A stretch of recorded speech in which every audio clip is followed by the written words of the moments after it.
Welcome back to the Triple J Sports Podcast.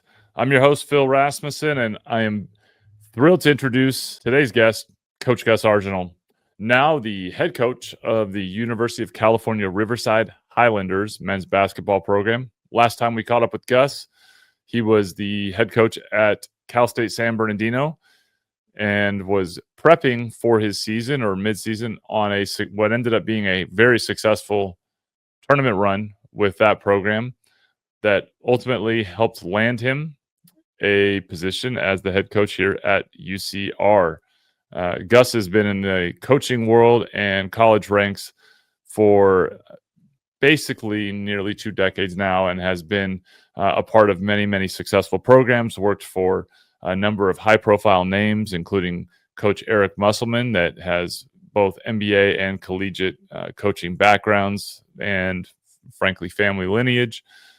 He's been at high-profile programs like the University of Arkansas, University of Nevada, Reno, Arizona State, has a lot of experience in programs with the Big West and the CC2A at the Division II level, Cal State Fullerton, UC Davis alumni program, and what's near and dear to our hearts, as well as Rice and head coaching stints at Cal State East Bay and San Bernardino that I mentioned.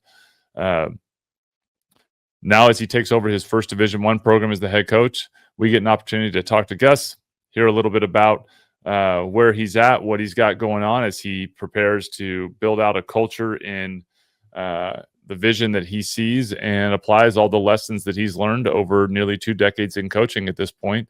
I'm always struck when I talk with Gus how comfortable he is in learning and growing, the humility that he carries with him. And it's always fun to laugh and look back at a lot of the stories that,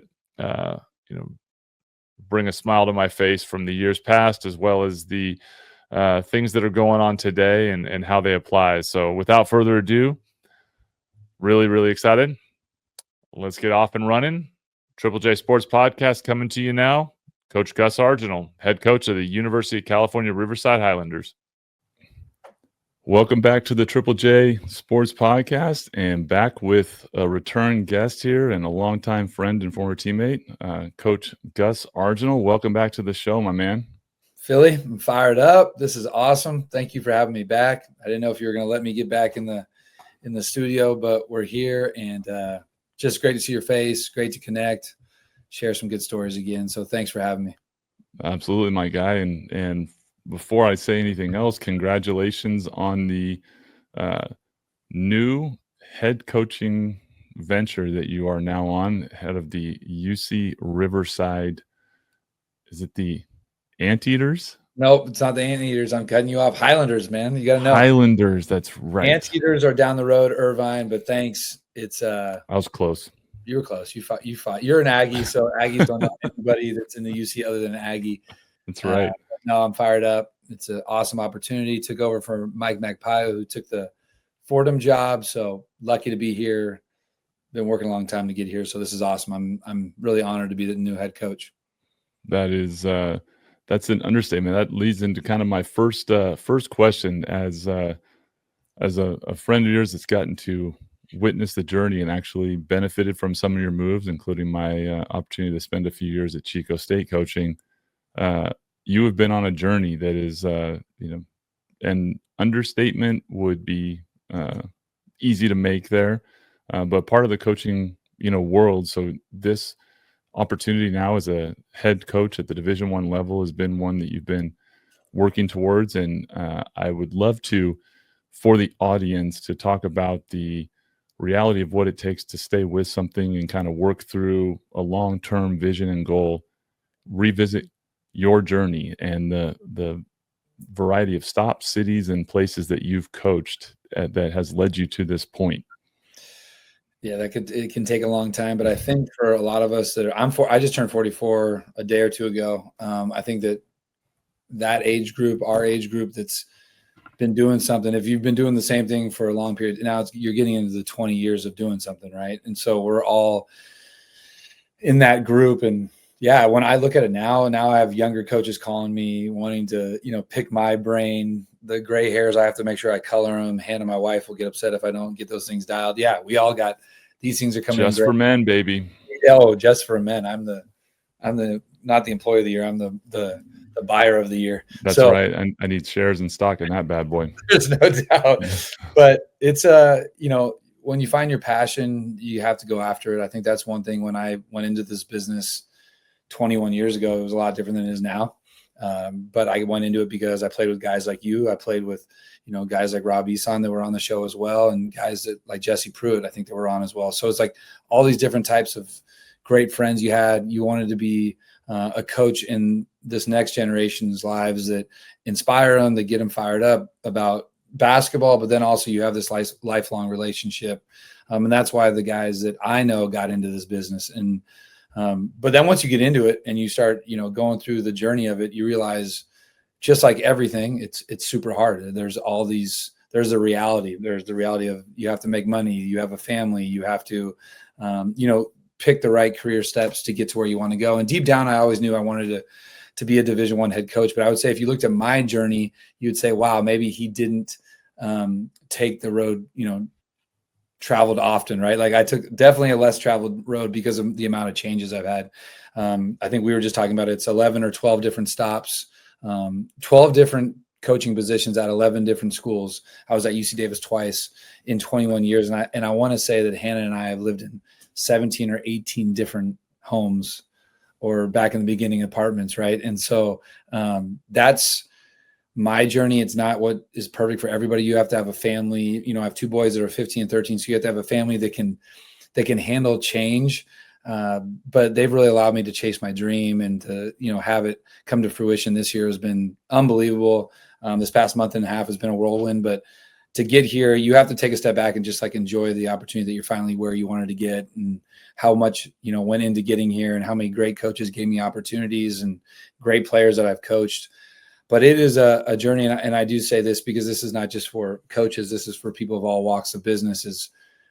Just keeping the main thing has been a big part of it for me, and trying to be around good people, trying to do it the right way, but trying to grow and adapt and change with all that's going on in our landscape, just like it is for other people's businesses right now in our economy and everything. So just trying to stay ahead of the game. But again, it's been a journey, but we're here now, and excited about the next chapter of now being a Division I head coach for the first time. Without a doubt. And you talk about the essentially the sacrifices, right? I mean, you going back to that word is used a lot with our players, with our kids in general. You talk about making sacrifices to achieve something great. And, part of that is, like you said, moving, and it's not just yours, it's your family's. And, we were rattling them off, right? You got started at Arizona State, and then it was, bouncing around the Texas areas. You did the UTEP and Rice and Davis a couple times. And I mean, I was sitting there, even as we were talking, trying to remember them all, right? Fullerton, Arkansas, Reno, your stint at Chico, San Bernardino most recently. I mean, you go down the list, all of those are, things that require adjustments. And, the ultimate goal of where you want to get to does require making decisions and sacrifices, but they're also great building blocks and learning lessons that prepare you for where you are now. And, I'm sure you would probably say that if you get there before you're ready, you end up learning the lessons on the job. If you get there when you're ready and you're, well seasoned, you can see that. But it goes to kind of what my son always says, which is I always have to have a lesson for everything in life. And so I think part of being a coach and a leader is finding that. But as you look at your journey and you kind of now are here, what do you take from, the first, whatever you want to call it, half of your career now that's probably behind you, and this opportunity that jumps out as far as what has changed and what you're prepared to be able to do as a result of all that experience? Well, I like what you said. I think that if you're not prepared for an opportunity, you're learning on the job. And when you have that much experience, that's the one thing that nobody can ever take from me. The experiences I've had, I've done, I would say I've done every piece of the job. And I think that's really important to be great in a job. You have to have been a graduate assistant, a film guy. For us, this is more the basketball side, director of operations, the first, second, third, fourth assistant, the head coach. So when you're able to do all of those things, you have confidence, right? You've been there, you've done it, you've been ahead of a company, you understand what that means. And so you can go back to your experiences on everything. And just even sitting here being on a podcast, if you've never, had to speak in front of people before, all those different things that all of us maybe struggle with until we have the experience, you don't know what you don't know. And so the first, I guess, 21 years of my career is just, really building that book that you can go back to. And when you get into this situation, what would we do then? Or what did we do then? And again, I even used it last year as a head coach at Cal State San Bernardino. We had a 3-game losing streak, and you go back and you're like, well, what did I do? What did we do at Arkansas when we started off the SEC 0-3? What happened my senior year as a player? What happened when I was a coach at Rice University when we went? What did we do? And I think you pull from all those things. And a lot of times, this, it's probably the tough part of our society and jobs is you need all this experience to be ready. Right. But you can't get the opportunities unless you have a little bit more. It's just it's a weird, dynamic of how this all works. And so I do think a lot of people get a job and they're not fully prepared for it and they're learning on the job. I feel like I'm fully prepared for the opportunity. This will be going into my 7th year as a head coach. But my first time at Cal State East Bay, there were a lot of lessons that I thought I knew that I had to learn. Your plans that you think you're going to do recruiting wise. Well, it changes. What I thought I was going to do at San Bernardino, it then changes as the year starts and your season. So to your point, it goes back to the leaders of men that I've been around, the 10 different coaches I've worked for, the players. You just take so many different stories. And again, you can walk into that gym and what it's supposed to feel like, how the summer is supposed to look. And so I feel fully equipped and ready. I think that's the biggest thing to your whole point is you're there, you've put in all the preparation. It's like an athlete. You spent all summer or the off season preparing for this, and now you're primed and ready for when you start training camp. Right. And so for my head coaching job here as a Division I head coach, like I'm ready. I've been through training camp. I know what's coming. Now we better get some good enough players and good people that can help us win some games and do well. But the most important part of it is that I feel just excited because the only time you're ever nervous is when you're not prepared. Right. And I don't have any of that. It's more just like we're excited for the next opportunity, the next chapter. Yeah, confidence comes with preparation, right? The more that you are comfortable in what it is that you're prepared to do, the more you can just let it rip, right? Do and live with the results as they come. But the journey piece and kind of touching on, kind of the dynamics that I think college coaching has a really interesting kind of history of how you get to where you're at right now and kind of the way that journey unfolds to, you've got the level discrepancies. You've got Division I, Division II, and being at the level that you want to be in the head job is, a part of that, getting that opportunity, being connected with the right people, but also, like you said, and you have 7 years of head coaching experience prior to this at the Division II level. And, that's the on-the-job experience of actually running a program that is hugely important, but trying to get those opportunities at the jobs and juggling that.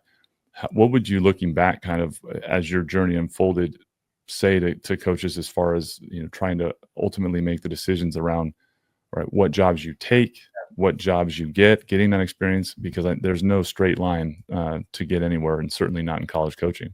That's where I say I might be the wrong person to ask because of the jumps that I've had. Like, you look at that, it's crazy. But I would say this one, an area that I didn't have, I am better at it now, but I have never had a lot of patience.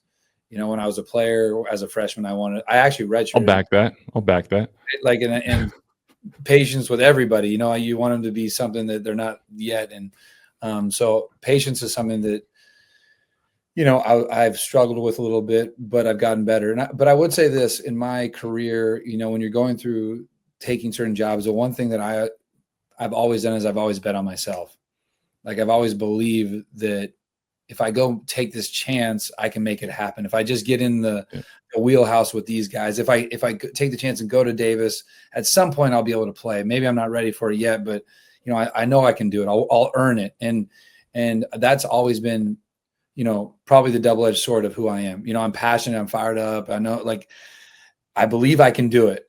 Now, part of that is you can jump at too many things too quickly. And sometimes there's a magic, there's an unbelievable thing, seeing something from the start to the finish.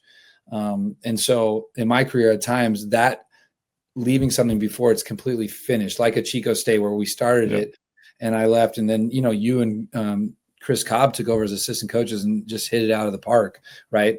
And so that's always something you have to judge is, am I leaving for the right reasons right now? And I would say this, there's been times where money has definitely affected your decision-making, but a lot of times it's been, for me, has been growth opportunities. Like truly, if you're leaving a UC Davis to go to Rice, well, why is it? For me, it was, I get to grow, go to a bigger conference in Conference USA. It's, Davis is an unbelievable school. Rice is the 17th best school in America. So I go there, when it's just these opportunities, the reasons why you take them, they have to be for the right ones. And that's you growing as an individual in your profession. It's a better fit for your family. Financial reasons are always things that can help it, but it can't be the lead reason why you're doing it. Maybe it's something that will help you separate yourself from the pack when you do go to interview for the job that you want to get. And so I've tried to do that. My reason for taking over at San Bernardino from Arkansas, I had a great job at Arkansas. I loved it. But, I really wanted to show like the ability to win big games and big moments and, grow that part of my resume, at a different level. And we were lucky to go to the Final Four and go to 2 NCAA tournaments. And you just have to be strategic when you're doing things. And I always say this, you can talk to a lot of people and get their opinion, but at times you can talk to too many. Like you have to have 2 or 3 people that really fit who you are and know you really well. And it doesn't mean you can't go against them when you make a decision, but you have to like take in, okay, why is this person saying this? Why is this person saying this? And then you get 4 or 5, 6, 7, 8 people in your decision-making process. It can kind of dilute the process and it kind of can make you struggle a little bit. You have to follow your heart. You have to believe in what you do. And then, I do think though, there is a element of, you do have to take chances and you have to bet on yourself if you want to be great. Absolutely. Well, you just touched on, I think the word is conviction around it, right? At some point you need just enough information to confirm the conviction. And then you just have to throw yourself into that and knowing that you can live with the results, but the confidence also comes from knowing that you're going to work harder.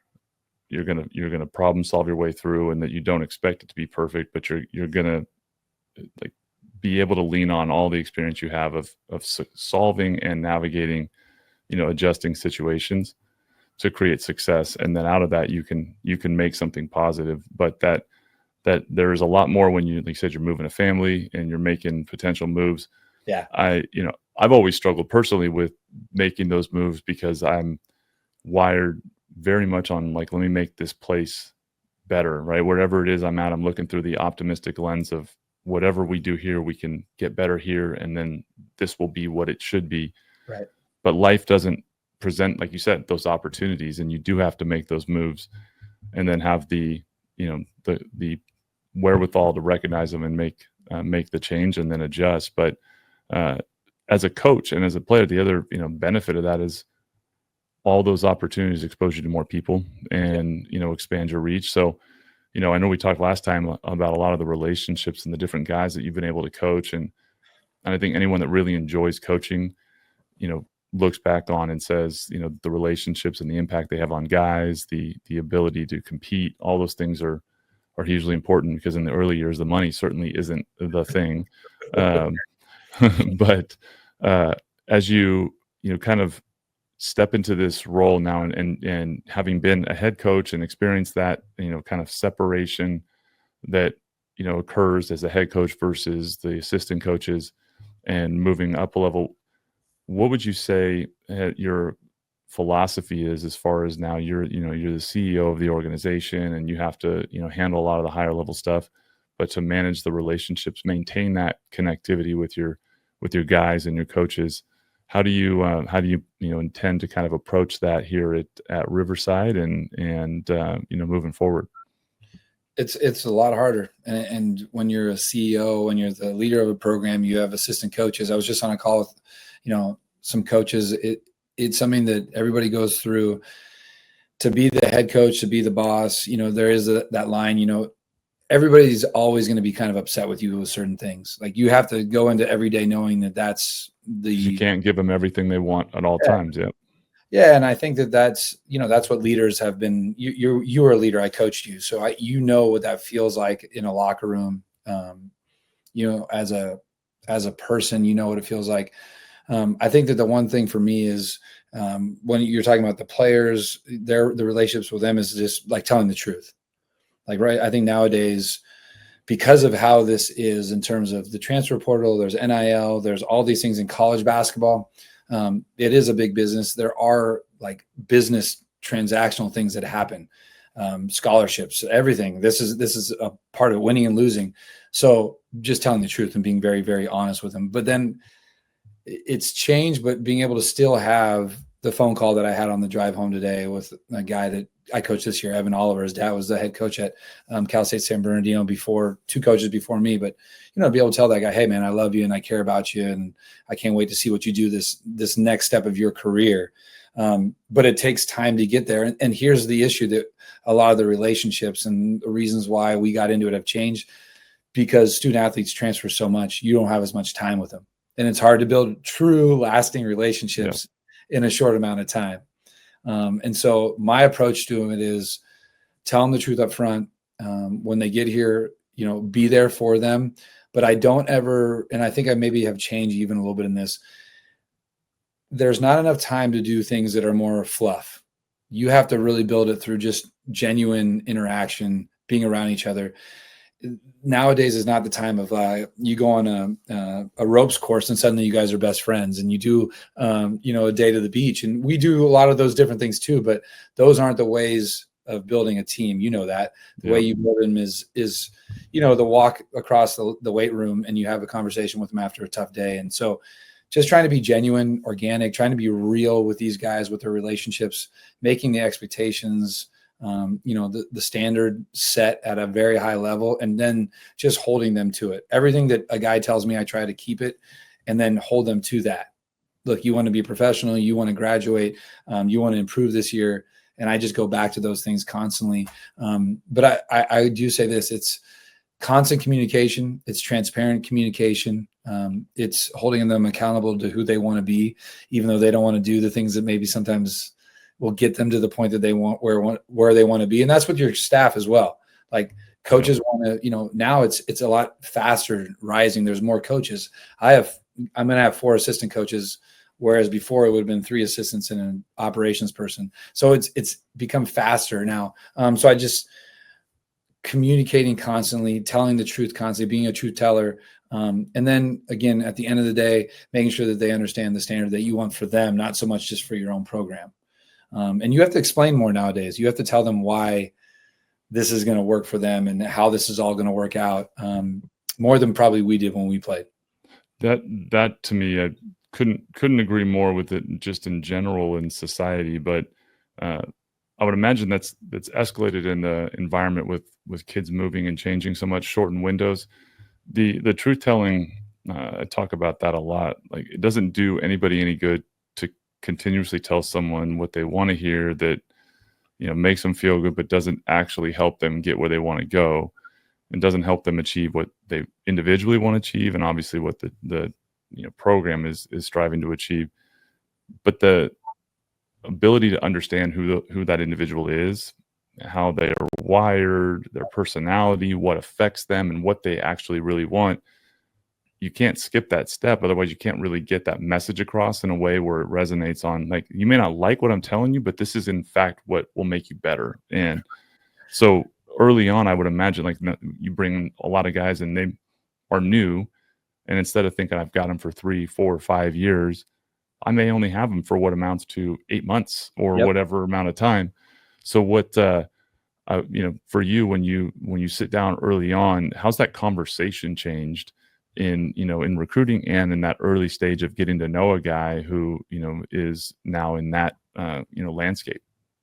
I don't do anything really differently than I've done before, other than, you probably have to listen a little bit more than you did before. You have to let them get more out, because there's not the amount of reps that you're going to have sitting in the office with them. Right at first, I do think that anybody that says that in this business of college basketball now, that it's not a little bit more transactional is crazy. They're not telling the truth. It is. It's okay. That's part of what has become. It's nobody's fault. It's not the player's fault. It's not the coach's fault. But as you go through it, you then, like you said, you peel apart that onion. You like start getting those layers of the human. And the goal, unfortunately, is that hopefully by the season, and you're in December, January, February, you've peeled enough to know, okay, this guy's a warrior. Like if we lose a game here, he's gonna be shook. Like this guy's gonna be struggling. Oh, this guy, he doesn't get affected. He's just gonna be him. Like you learn your team. I think one of the skills that I got from Eric Musselman was finding your team out quickly, finding the identity of a team quickly, putting the roster together in a sense that you have an identity when the summer's over, going into the fall. You get to know the guys a little bit quicker because you're talking to them really intentionally. Like you're having a conversation with them about this today.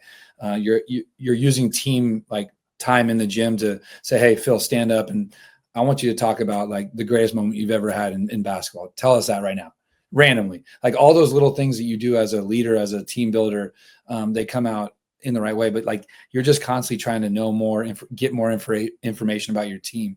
And I have a file on every guy. Truly, like if I meet with them, I pull it out and I write down like what we're talking about, like just keywords. And it's like the most fun thing ever is in like May, going back and looking at that folder and seeing how big it's gotten, and like the August 15th meeting you had compared to the December 21st meeting, and just the different things that went on in 1 year. It doesn't change who we are, how we do it, but you have to go straight to the source of, hey, here's where you're at right now. You want to be a 2-man, you're really a 4-man. You want to be a 3, you're really a 5 right now. For me right now, this is going to help you play the most. That's what you want right now. So you're gonna have to buy into that, or it's gonna you have to have that conversation. If you don't, you're gonna get all the way to January and you're not gonna get the most out of that one student athlete, right? And so it's better to have the stone cold, this is exactly where it's at, but you'll get to play more if you do this, than trying to slowly bring it along. And again, I think that can be looked as like cold-hearted or business-like, but I think it's actually just a little bit more real. There's a little bit, hey, we're skipping a month of us, acting like you're doing pretty good, but I'm just telling you, you're the 8th man right now. That's where you're at. It's okay. You can become the 5th guy if you do this. If you don't, you're probably going to be 7th or 6th, right? So it's just honesty and a little bit quicker, communications. But you hit the head on. You know exactly what we're dealing with. But I do think right now for young people, they don't have the attention span to be more than like almost 1 year people in some aspects. Like when it comes to sports, you wish it would be a 4-year process, but they're not used to that. Whether it's high school, whether it's AAU, whether it's youth teams, it's changed a lot. Well, the culturally, I talked about this with Rob last episode, and it comes up all the time. You're really in an environment that much more like business in general, and that when you do a great job with someone, or they do a great job and they go all in and they get a lot better, their success will likely be the part where now you're evaluating whether that leads to them moving on to their next opportunity because of the environment. And it's very similar to what I see, in terms of business. As you have people grow and become successful, they're wanting to move to the next position in their career. And previously with sports and kids in college, their progression was more minutes, more points, more. Now it's an opportunity for money. It's an opportunity for, maybe moving to another school, and those didn't exist before. So the attention spans also, their opportunities have increased. And when you do a great job, I think that, learning to kind of celebrate in their success and see that as a part of your job, I imagine is a part of the evolution in the coaching, world too, is that if you're able to help them achieve something, even if that means they've moved into, another conference or whatever happens down the road from year to year, that's still, a part of your ability to have an impact on them. But going into the conversations early on, do you talk about that at all, as far as like what that next year might look like, running into potential NIL offers that could, maybe be the most money they'd ever see in their life? Those types of situations are very, very real. And anyone that denies that would be, again, like you said, disingenuous. Yeah, no, that's again, you're hitting it on the head with what we do and what we deal with. If you don't talk to a family about what comes next, then you're not worried about their future, right? Like they're coming here to get an education that helps them in their life. They're here to hopefully have a chance to play professional basketball, whether it was at San Bernardino or here. It's the same exact thing. Maybe some guys, their aspirations of they think that they can play in the NBA or have a better chance. That goes up with the league or the level that you're at. But that is, talked about for sure. So I'm very to the point. Like when I was at San Bernardino, it was, look, if that does happen and you are that type of player and you have another year to play and something comes around for you that you can move on to at the Division I level, I'm going to celebrate that. I'm going to help you do what you do. An example of that is, we have one of our student athletes at San Bern this year was an All-League player. At the end of the season, he had 1 year left because of the new junior college rule. And I'm his biggest promoter of trying to help him go to the next level. He couldn't come back to us, so I guess I was a little bit more lucky with that because of the rule. They weren't allowing them to go back to Division II. But you fast forward, a month later, I got Riverside, and now he's signed to play with us at Riverside. So that's awesome. That's like a full circle moment too, where you're trying to help somebody build and get to where they want to go. And now you're actually able to like be a part of that again at the next level. But yeah, for me, it's after every season, no matter what, you evaluate where you're at and where you want to go. And is this a good fit? And that's where you have to take the lens of this is the business part of it. Okay. So did you get better? Yes. Did we give you the opportunities? Yes. Okay. Well, now you have this. Well, maybe it's better to be here because you need to step into this role now. Now you need to go from, the fourth leading scorer to become the first or second. Like this is what you need to do. You need to be an all-league player. But maybe you've reached that and now that opportunity is there for you. We want to keep people here to have them graduate from Riverside and have that degree and all those things. But just like you're talking about, you can't hold people back from being able to monetarily earn more money and all those type of things. It's a major change. I know our lives would have looked a lot different in our college career if we had that kind of empowerment. But the dialogue around branding and social media and things that they do for their marketability, again, big scale, high profile programs and athletes down to, some of the smaller communities in college towns, again, with that impact. What do you talk about? What kind of things, if any, do you have surrounding helping them navigate not only the fact that the TikTok world and kind of how they generally interact and operate is on that platform, but because of the fact that it does actually have, business implications to them? Is there anything new that you do to kind of incorporate that beyond the typical don't do stupid things on, in public kind of conversations that we're used to having over the years? Yeah, I think it's the opposite now. It's you have to use that to benefit yourself and grow who you are. Like before it was don't mess up. Don't put something out there you don't. Now it's put things out there that you want people to see. Like utilize your social media and your brand. It'll help us if you're doing it the right way. And yes, you can't.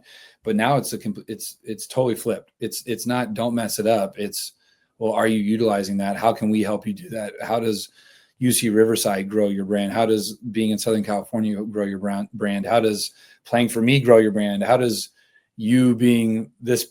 So it's, to your point, it's the opposite. There's always the talk of, we call it voices and choices, right? Like during the season, like, hey, about how to handle yourself on a Friday night, all those things, and not taking, in social media. But now it's more of, well, what are you doing to promote the things that I always say this as an example, your branding of yourself in the NBA or at the professional level, like what type of charities do you want to be a part of? Do you post things like that show the type of human you are? Because those are big parts of what you do with your money when you're able to make that type of money. Do you show these other sides that if you are somebody that is marketable, that they can say, wow, I would love this person to promote this for us. If you're not showing that and you're just doing basketball stuff all the time, like it's grown. This is just a whole other opportunity for them. It's like for us when we were growing up, well, how many things can we add to our resume? Can we be a part of this group on campus? Can we do this? Whether it's now it's different now with your social media and who you're, your reach, your marketability is so important for you monetarily to grow, but also to have the opportunities when you get to that point to where you are somebody that people want to hire and be around. And so it's just flip, Phil. It's just more about doing the right things and having a plan as to who you want to be in life and in those networks and social media, and how that fits together, and how the school you're at, Riverside now, how that fits. It's a high academics institution. It's in the Big West. It's on the West Coast. You're a SoCal guy. You're a, business major. You're this. How does all this work together to help you in 10 years? So that's what we talk about more. We do talk about, obviously, the things not to do, the things that you and I probably did too much, and all that stuff that we didn't have cell phones. We had Polaroid cameras. So you weren't getting us on Friday and Saturday nights. We were hiding. Absolutely. Well, you just said it, and that's kind of where I think the interesting opportunity exists. That I'm at the coaching ranks, and in the coaching ranks, it gets talked about, I'm sure, with you guys, and I've had plenty of conversations. Not so much when you talk about media and publicly. People focus on the high profile people, obviously the NBA, but individuals that have no future professional career that is going to change their life, meaning that maybe they are going to play a few years professionally, but it's not the kind of money that's going to lead to nest eggs and retirements in, playing in, a foreign country for, $50,000 or $60,000, for a season or whatever. But their earning potential and their brand building potential, and how that leads them right into a professional career when they are probably at their most marketable, right? Because they're still a collegiate athlete that people admire and respect the work and the grind that it takes to do both. And expanding the thinking beyond singular focus of being great in the game and figuring out how to turn that into a business is the opposite of how we were taught when we were playing, right? It was don't focus on the game and school and nothing else, but you're getting an opportunity to say, right now is potentially my greatest earning potential with the brand as far as sports and the impact it can have on my life and business. And instead of just carrying it forward, I can actually build a business plan that's going to carry this value into my future. That is a huge lift for those that have no professional future, right? And that, to me, super intriguing to start having those conversations with guys and have them figure out, weird to say, you're 18, you're 19, you're 20 years old. You're kind of in your quote unquote prime potential to build a brand for the next 20 years if you learn how to capitalize on it right now. Yeah, the best thing that happened to me when it comes to this now, and I think that's what you talked about, going back to maybe our first part of this conversation, moving all the different spots you go and being around all these different leaders. Well, when you're at a University of Arkansas and NIL just starts, but then you're coaching, the number one player in the country, and Nick Smith and Anthony Black, and you're around Jordan Walsh and Jalen Williams, who's playing the NBA championships tonight. Every decision they make are so important for what's going to happen in June. And to your point, it's so imperative that you really think through all these things. And when you're around those type, you're totally changing your mindset of how they look at every piece of it. And that was really good for me to be around that. And I think it helps me now not look at it like this is a bad thing. This is a negative. Coach Muss always hit it straight up. Hey, in this locker room, not everybody makes the same amount of money. That's the normal in the business world. Not everybody has the same amount of shots.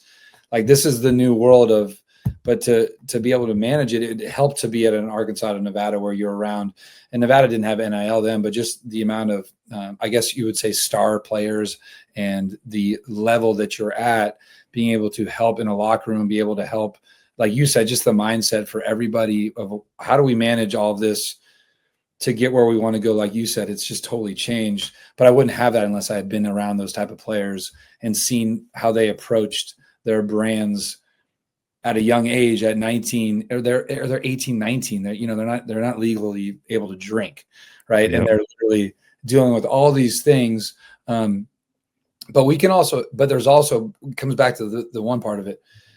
At the end of it too, we also can help them in so many ways, because there are things they just don't know because they're not 40 something years old and this is not in their best interest, right? Like you can help them with that, even though you're not the person that maybe has had that star potential, but you can help guide them. And it's fun for me. I look at, just like you said, I look at some of the guys that we have coming in this year and the brands that they've actually created that they do in their own time, businesses on the side and things that they've done. It's pretty amazing. They're just, you can be such a, not that you couldn't before be such a more well-rounded person, but it's a different way of doing it, right? And you can have your hand in a lot of different things. But the one thing that you can't do is lose the main focus, which is being, if you want to be great at this, be dialed into being a hooper and wanting to be really good at that, right? Along with getting your degree done and graduating, because kids transfer so much now that they lose units. It's getting harder and harder to graduate from college because of the amount of change that's going on, and if they're not, well, that's such a good point, because that's where I was going to go next, is that, the opportunities are huge, right? And you go and like, I'm sure you've experienced the same thing, although you've been in the coaching world. My entire business career, my background as an athlete, basketball, baseball, who I played for, has opened doors just through conversations with being able to talk about things that people are more interested in talking about, people thinking about what it would have taken to achieve that. But it was never intertwined into an entire brand and a strategy to make money in all different aspects. And that opportunity to do that for kids at this level, and the thinking opens doors to all sorts of massive upside from their career. But learning how to do that at a young age also leads to the potential distraction. If you're not great at the thing that is actually your brand, then it's not going to really do anything for you. So how do you balance that, like that new information and still structure? And then you talk about time blocking and mindset management and all that. That's a lot more to take on, and puts a lot more pressure on the people around those kids to help them. But it's like the exact opposite. That's great, you got all these businesses, but you were supposed to be our leading scorer, and you haven't made a jump shot in 6 months. Like that's not going to help you be on top of your business plan. So interesting dynamic, but it's exciting, and it's frankly it's more real world, and prepares kids to come out and be more dynamic as business leaders and leverage those things that they learn. But and juggling the selfish versus the team goals concept.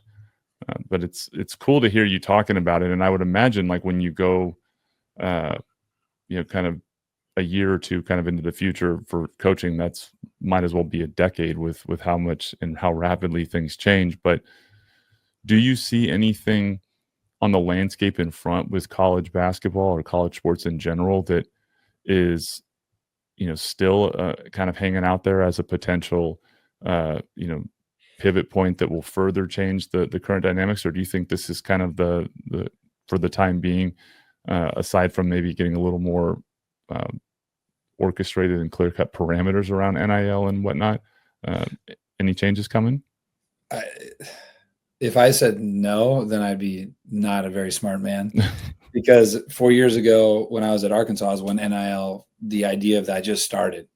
And then now you look at it where it is now, and it's not even in the same world. It was not allowed to be talked about. It was just totally different. And now it's opened up. And it doesn't mean that everybody's getting these insane deals now and all those things. It's just much more accepted. It's revenue sharing has now, been accepted. There's still things going on. I would say this, the fun part of right now, you have to look at, to me, I look at it like this, and Rob and I, Isan, always talk about this. You have to look at it like we're kind of along for the ride a little bit.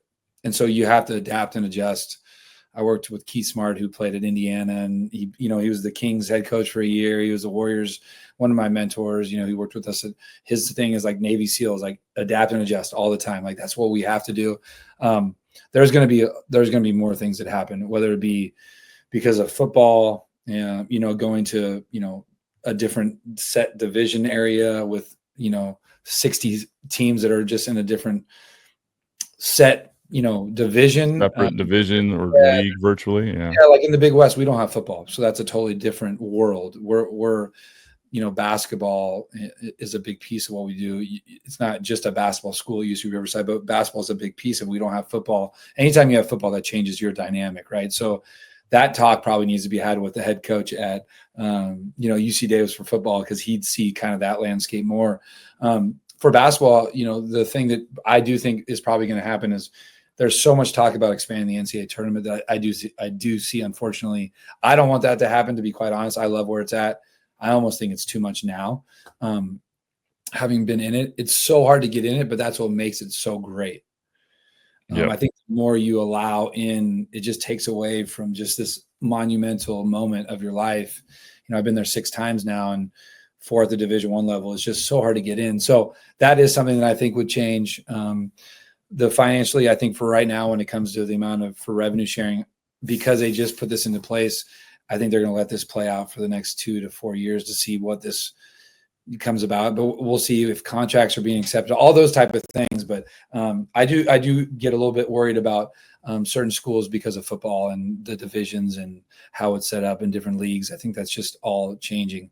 We just got, the Big West just got Sac State into the Big West. It was just accepted a day ago. So. Oh, really? So now Bibby and Shaq are coming there to. There we go. So now I get to see you again. So but that's what I'm saying. Yesterday we weren't talking about Sacramento State, and now they're in our league, right, in the Big West. So things are just changing. I think the league's changing. Really started everything off, right? How losing certain leagues has just changed, college sports, whether it's good, bad, however you look at it. But a lot of that has to do with money, obviously. Yeah, it's unrecognizable in terms of the leagues and the geography. It doesn't really play a part in many cases, but the game itself, I mean, the kids and the way that they're raised in terms of coaching and training and the skill level. I mean, there's obviously a lot of talk about, skill levels and exposure to things. Do you see anything that, like from your end, as far as at a level like Division IIs and Division I's, and then obviously at the highest level with the Arkansas and the Renos and NBA ready guys, like what's your take on the youth, the development systems, skill levels, mindsets, the game of basketball, and kind of how it's changed in the 20 years you've been coaching and since we hung up the shoes? Well, it's just, there's so much more at their fingertips now. We did not have, if we were talking about this, if we went and shot, it was with our dad, would go take us out there, outdoor court, sneak in a gym. I used to sneak in St. Mary's every day after school with my dad, and I would go in there and he'd rebound for me. And that was what he knew I was getting. Right now, players are, there's so many more trainers. There's so much more information. They're seeing drills. We didn't see all that. You saw drills when you went to a camp, right? Like, it's just like we saw things. Oh, I went to this camp. You went to Jesuit High School. So you went to the Jesuit High School camp. You came back and you had 2 new drills that you worked on, right? And I was the same when I went to Coach Olaco's camps, Excel. I got those drills and I worked on those first summer to see if I could be better at them next summer for camp, right? Exactly. Now the training level is just so much higher. The skill level is higher. Like, there's no doubt about that. I would say that there's probably players don't know how to defend and play without the ball as much. Like, that's an area where if you want to get somebody, like, the easiest thing is to set a back screen on somebody right now, and then you'll give yourself a pretty good opportunity to score. Like, defending, movement without the ball, screening, moving, those things are things that it stands out how much people get clipped on screens, their inability to set up a screen. Everything is really done with dribble handoffs, DHOs and they call them zoom screens now, like a down screen to a handoff, a pick and roll, obviously, whether you call it a ball screen or pick and roll is kind of, what your background is. But that's an area that I think is drastically changed. But now you also look at it differently. There's less posting up. So a lot of players don't know how to post up as much. I really like to post guys up. So that's something that has been interesting for me to see is people can't guard the post as well. They also can't score. We always had, when we played, it was almost 3 around 2, or it was for sure 4 around 1. Now it's 5 around nobody, right? Like, we're all out they're all space and there's not a lot of back to the basket. So you see a lack of being able to defend the post. You know, and there was a lot more trapping back when we played, whether it was trapping a pick and roll, trapping a post. They don't do, you know, people don't do that as much because of the shooting ability. Because everybody can shoot now. Yeah, you're getting scrambles. So those are things like that you start seeing. The mindset, though, you know, I have, you know, my son plays in 4 or 5 AU games a weekend, right? And he has a great AU program and coach. But yeah, I always go back to, like, the more you play and the more whether you win or lose, it does affect how badly that hurts when you win or lose, right? And so I do think that always is something. We play so much now that I think we have lost a little bit of the pride in whether we're winning or losing. And that's even with high school too, when you have all these summer leagues and all those things. I worry about that as just, you know, winning and losing is the end of the day. That's the big thing. And so hopefully you play for a program that really values that. And it's not just okay to play. Mm-hmm. You want to get players. I literally look for players that when I watch their high school team play, that really affects them every possession and how they win or lose. You know, I want guys to be upset when they lose. Like, that's what you want to see. You want people to be pissed off. You know, so I don't get down on it when a guy, not that I want to see guys kicking chairs and throwing water bottles, but when there's I want to see the emotion about winning and losing. That's what I look for now, is not so much, I want to see how they react to, like, winning a game, losing a game. And, like, I want them to care about that.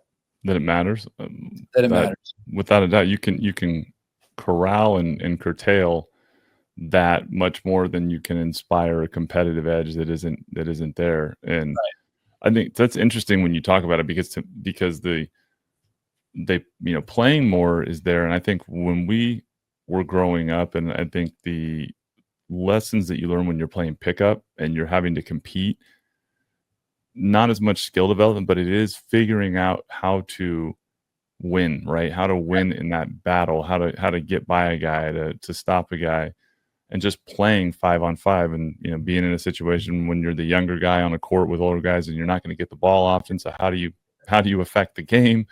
How do you affect the game when, you know, you're going against somebody that's much stronger, much bigger, you know, all those little things that playing affects. But if you're playing so many games, then winning and losing is so not the priority. It's skill development, and you get conditioned to not caring.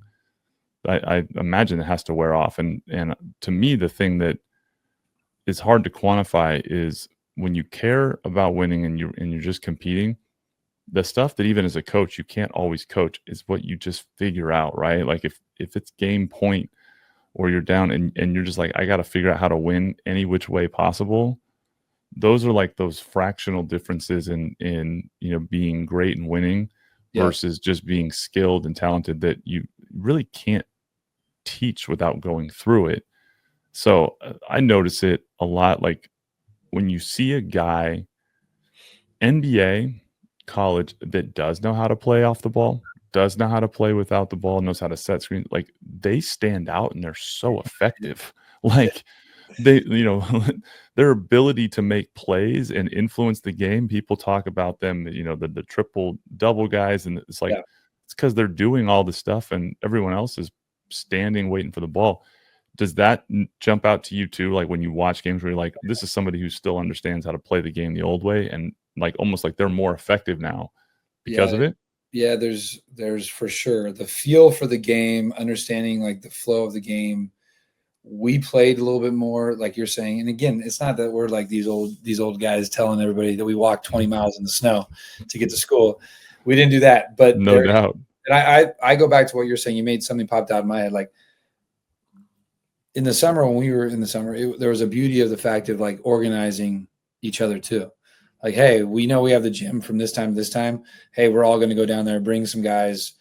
And it was just a social thing. Instead of us coaches, you know, like now at Division I, obviously we have practice. We can do 8 weeks of summer workouts or 6 weeks out of 8. And so we're organizing all that, right? All the time. You know, like we've lost a little bit too of our ability to like, hey, this guy is kind of the leader of the show. He gets the crew guys over here. You know, Phil's going to bring his guys from Sacramento over here. We're going to all bring them together and play, you know, in the back gym, you know, and I think that was a beauty of, and it still is a beauty of just basketball. And we've lost some of it because there are so many organized games. And it's like, well, if I'm not playing for a team, well, what do I do? Well, before it was, well, where are the games at? Right.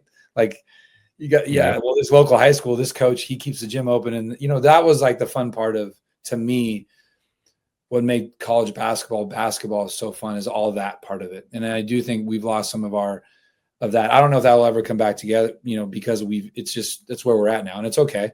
But you do, like, to your point, you do see people now that they can play without the ball and they're scoring more. They get easier baskets. They can backdoor and overplay way easier than a guy who just tries to force this play to happen. Yeah, you see that. And again, as a coach, the ability to shoot now, there's a lot more guys that can shoot, but it's, are they taking the right shots for them and like understanding their shots? Everybody thinks they have range now, and it's really more, what type of shots do you want to shoot? And that's something that I think in coaching is I try to really get a lot more just standstill shots, like threes, instead of having guys running off so much movement. Because those, every step you take, the percentage goes down a little bit. So yeah, that's a skill set. It's a different skill set for sure. And it's funny. So pickup that kind of on a random, but pickup in the summer, going back to our Davis years, the first year that I transferred in there, I remember all of our, pickup, not just at Hickey, but at the pavilion, and used to, work out, lift weights out here in SAC, work out with a lot of the, college guys, Jason Capono and all the guys that would come up. But I remember our pickup games, I'd bring Lynn Washington and Bennett Davison. And the only reason it comes up, I just saw Lynn on LinkedIn the other day, and we reconnected. It's been forever. But like you said, playing pickup with those guys, older guys that had, just finished their careers at Arizona and Indiana. And, we're all playing in Davis, and you're organizing, our, pickup, whatever time slot. And we're out there just playing and competing. That to me was some of the most memorable times, to play. But the limitation on that now is pretty significantly reduced with you guys. Like, they're just not, first off, they're they can do it. They can do it. They can organize that whenever they want to play. They're good to play. For us, we get 4 hours with them on the floor, where we just 4 hours per week. That's not very much. Not at all. Yeah. So you kind of break it up how you want to do it that week. There's also recruiting going on, so you got to judge that.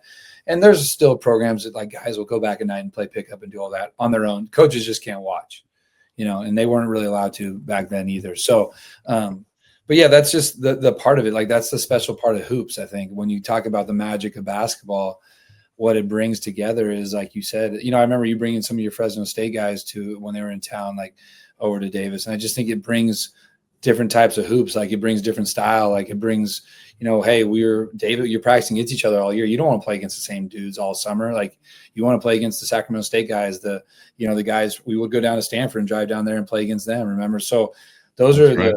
That's the part of basketball I think is great, is it connects people socially. It gets you, and then I think it also, you learn who's kind of like the lead dogs in certain times. Like, like that's where you learn who your leader is, who's going to be a consistent guy to show up every day to play, who really loves the game. Like, there's guys that they'll come on Monday, but by Thursday they're too worried about going out that night. So it's also like the social piece of it. And,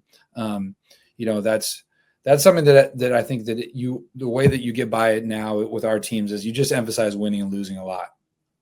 Like, that's what I emphasize, if that part of it is always talked about, it's never something we're doing just to do it. So there's always repercussions. There's always like an expectation of what you have to do in a drill. If we're not competing 5-on-5, it's, you got to hit a number. Like, those are the ways now, I think, where you just hold, this generation to a standard.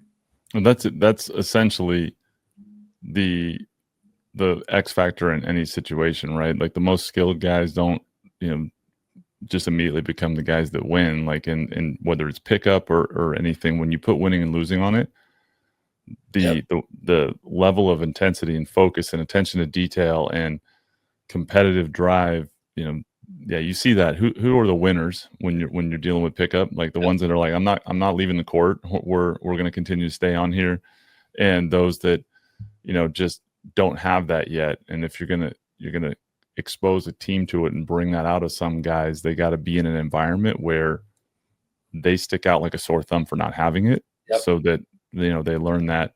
But, not having the extended time in terms of, year after year together, how does the relational dynamics of like the team, like the guys, how have you seen that change? Because, we play with somebody 3, 4, 5 years and you know everything about how they operate, where they're going to go, you've hung out, versus, pros start to get used to filling into a team, but you have to figure out how to piece together when guys are literally figuring out how to play with each other for the first time over the course of a few, weeks to months, and then roll it out again the next year potentially. Yeah. It's keeping it really simple.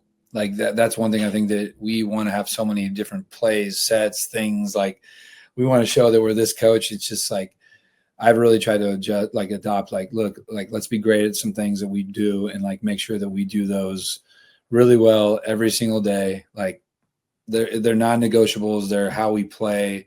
The one thing too that you said is not only is it a quick amount of time on the basketball court, but like at school, like a lot of these guys don't go to campus as much because everything's online now. So you don't even get to see each other like at school or class. It's just totally, think about that. Like that's the whole thing people don't talk about too, is like you're just not even on campus as much anymore. So yeah, it is think about, if half your classes when you're at Davis were online. So there are huge challenges with that. It's just, to me, and again, I keep going back to it. When you're a head coach of like a G League team, like Eric Musselman was, or I worked for Brooks Thompson, Jim Less, at Davis, when you're around that level, you have to quickly like find out roles and definition and like, hey, this is where I'm putting you. You can change it, but like this is where we have you right now. You have to do that really quickly. And you have to know that, and then we can go on to the next thing, right? It's like business, like be great at your role, and then you can grow, star in your role, and then you can grow in another one, right? And so that's something that you have to do quickly. I just try to keep it as simple as possible. I would say this, it's funny a way of saying it, but make the simple complicated. And so what that means is if I'm going to teach somebody how to front the post, I'm going to teach them all these different little lingos, put your thumbs in your ears, crab walk. I'm going to teach you to, how you pivot, all these different little words, but let's just keep it simple. When it comes to, well, how do we guard the post? Everybody in the team should say we front the post. Yep. When we're, what do we do on a down screen? Hey, we lock and trail. Like you just keep it as simple as possible. There's not a lot of negotiation. We'll get to that later on, but now we just got to like build our team. What do we do when we're coming down after a made basketball? Here's our 3 options and we rock and roll. And like those are, to me, with this time period that you have, it's just simple and let the players play, give them the right dimensions, that fit your team, but you have to do it. The coaches have to be really intentional about like where we're putting them.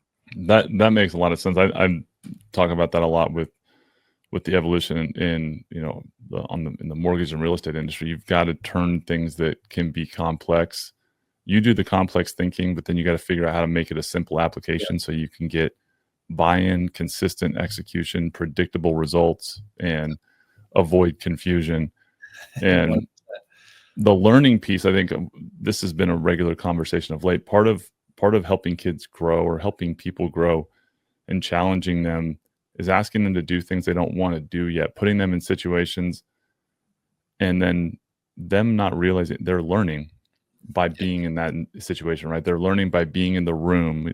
A lot of times in business, I'll ask people to be in a certain situation and they're doing extra work and they don't realize like you're literally getting the experience that's going to make you more valuable in the future. It doesn't seem like it now, but wait till I ask you a question in 2 months and you have the answer because you were present for that you didn't, have before. And the same thing with, when you start talking athletes and players in a room and developing guys, asking them to do things that they don't want to do and it's uncomfortable, but it is important to help them understand that that's what you're doing so that they are looking for ways to learn and knowing that you're not doing it because you're not worried about their success, but there's a purpose behind what you're doing. And you mentioned that earlier, the why you're doing it is, the thing. So, as we're kind of nearing the end here, what is the most consistent thing that you hear, when you're explaining the why you do things and the motivations behind kids? What over the years has been kind of your synopsis of what they want to hear and what the why should be that they're looking for. Yeah, the one that just sticks out the most is when you're teaching people defensively how to, like, it stands for a bigger picture, but how to guard somebody. Like, we teach closing out with your hands in your eyes. We tag and retreat. Everybody has different ways of saying that. But as a player, you're always, when you get in the games, this, you always do about like 30 to 40% less of what you did in practice, correct? And so getting a player or a person to understand like what you do in the behind the closed doors, it has to be so, I call it TNT, your talking technique has to be so good and at such a high level, because at the game, come game time, you lose that percentage, right? And so teaching like young people in our teams or guys is like keeping your hands up, guarding, doing all these little pieces of just guarding the ball. The most simple thing in basketball, guard your man. No matter where you're on the floor, this is what we do in the half court. We tag and we retreat, or we tag and like, well, coach, why am I doing that? I'm 27 feet away from the basket. He's going to blow right by me. And it's like, look, we're in practice. I know that in January, when you're guarding a player from whatever team, you're not going to do this exactly, but like right now you have to have the habit, and then you can adjust your habit once you have it. And I think that's always something that I think it stands for just anything is they're smart. Like, well, coach, I'm not going to close out to a guy that's not a great shooter all the way out here. Well, but why are you I'm doing this so that you can work on defending better and guarding a guy. And so that you have this, we only have so many reps. So explaining to them that whole dynamic, but that's for anything. That's like for how you do everything, right? Like, we're going to do it exactly right. But then there's going to be other opportunities to like adjust this. But that's always a hard one for players. It was hard for you and I, like, absolutely. Why would I go do this when I know that in the game you're doing it because we need you to be able to do this at a certain moment. And so I think that's always something that's tough for young people is, okay, well, coach, why are you so this way with this one and this, but then you're letting me adjust on this, but no, this is just what you have to be able to do. And so you have to stop and say, I know what you're thinking. That's the one thing you have to do is just acknowledge what they're thinking is right. Yep. Like, I get it. You're not going to close out. Just an average. I need to preserve my credibility too by acknowledging that I know Yes. I'm asking you to do something ridiculous because there's a purpose. Yeah, if you're guarding Phil Rasmussen or you're guarding Gus Argenal, you're going to close out different. Like, Phil's a much better shooter, so you got to tag and stay and keep your hand right there. If with me, you can tag and back up because he was going to pass probably. So it's just the difference. But like you said, credibility is a huge thing with teaching, coaching, leading, and you do have to acknowledge that you make mistakes or that this is why we're doing it. And then they're like, okay, we get it. So you're just telling me I have to do it right now. So in the game, I don't have to, coach. Like, yeah. Exactly. But so that when you do close out properly from 16 feet away, when the guy is a threat to score, and you don't close out short and give up the jump shot at 16 feet that you are irritated about at a half court at the moment. Well, and you said it.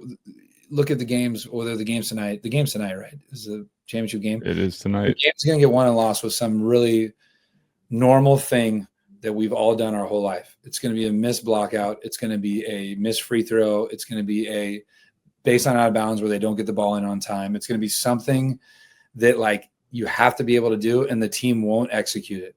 Like, exactly. And another team will. They'll make their free throws. They'll make plays. They'll get the ball inbounded with 5 seconds left and not turn it over. It's all those little things. And so I think that going back to everything that we talked about, like those things, like the basics, the winning and losing come down to just like you teaching them the right way to do things and giving them the reasons why they're doing it this certain way, and just creating the habits, as quickly as you can now.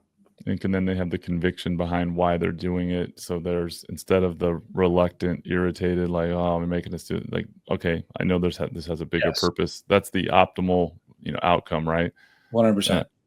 So you just mentioned the finals too, and you mentioned Jalen Williams and his ridiculous performance last game. But so we were around him. What any indication in exposure around him to the player that he's becoming right before our eyes and has been becoming over the course of the last few seasons?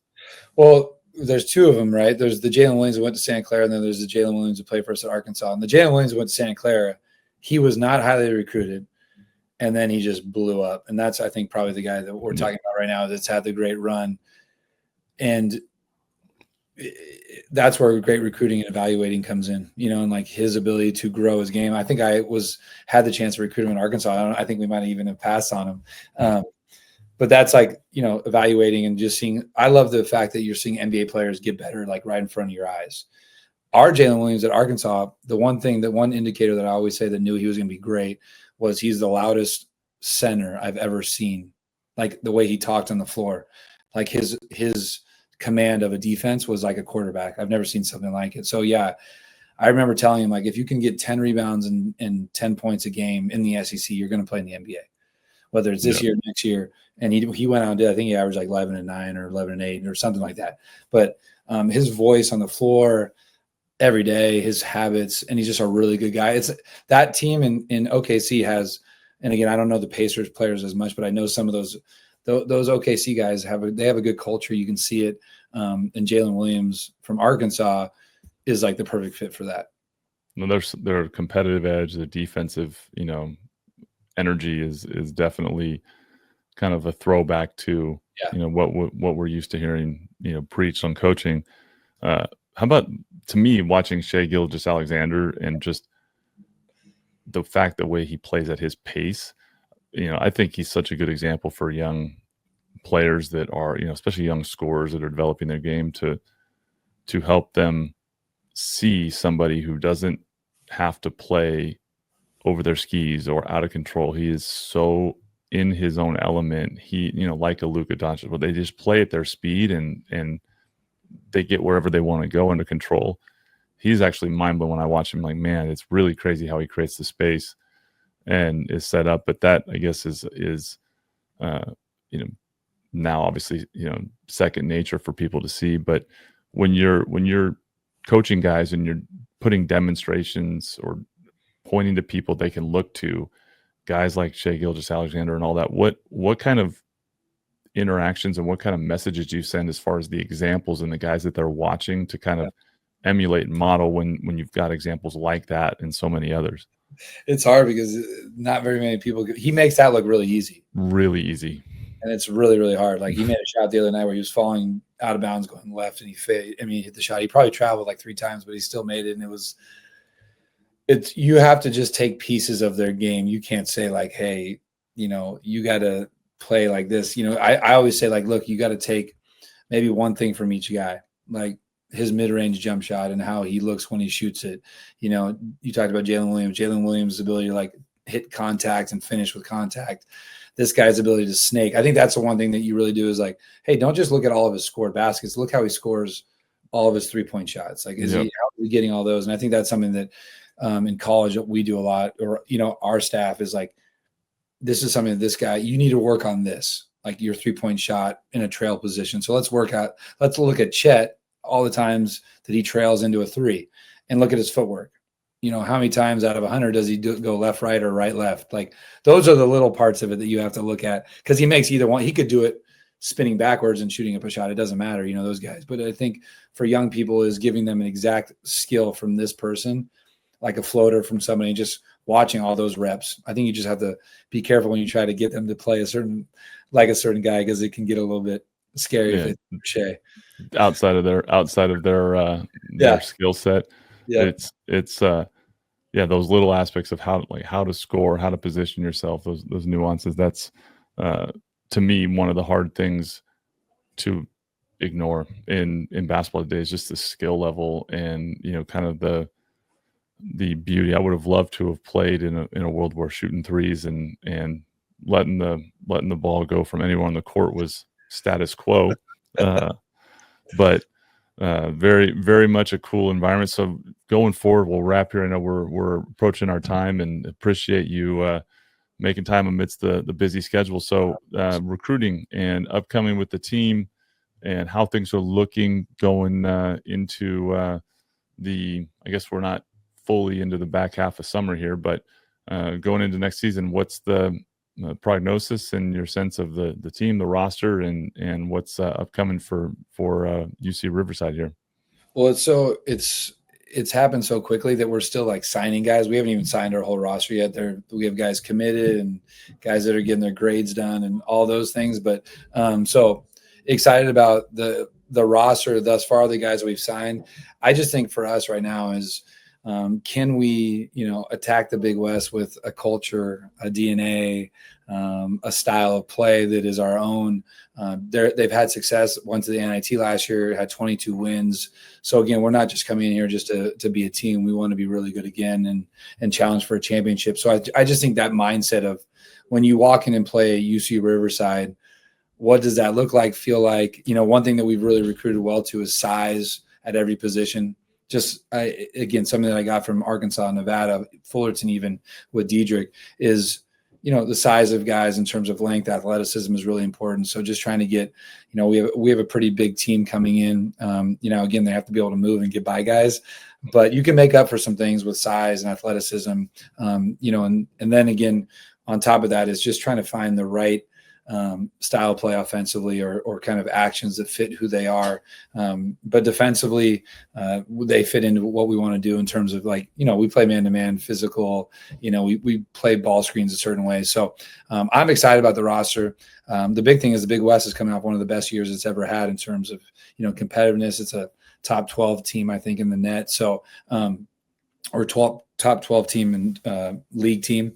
So, I'm excited about the challenge. There's so many good teams. Our schedule's, going to be announced here soon. It's going to be a tough one. We got a lot of tough games, tough nights, but this is what it's all about: getting the guys to campus here mid-July and making a run at this thing to start it off. I love it, man. We'll all be watching, and I definitely will have to bring the RAS pack over to the Sac State and Davis games and see the Argenal crew doing their thing, man. But congrats again, man. Good luck with the season, and thanks for spending some time and getting us caught back up, my friend. Well, I appreciate you giving me the opportunity. It's great to catch up with a really good friend and an old teammate. And again, hopefully with each year we don't look older when we do this. And we can kind of look similar next year, but thanks for having me. Thanks for you taking the time, because I know you with your business and things going on, but I'm really honored and look forward to doing it again.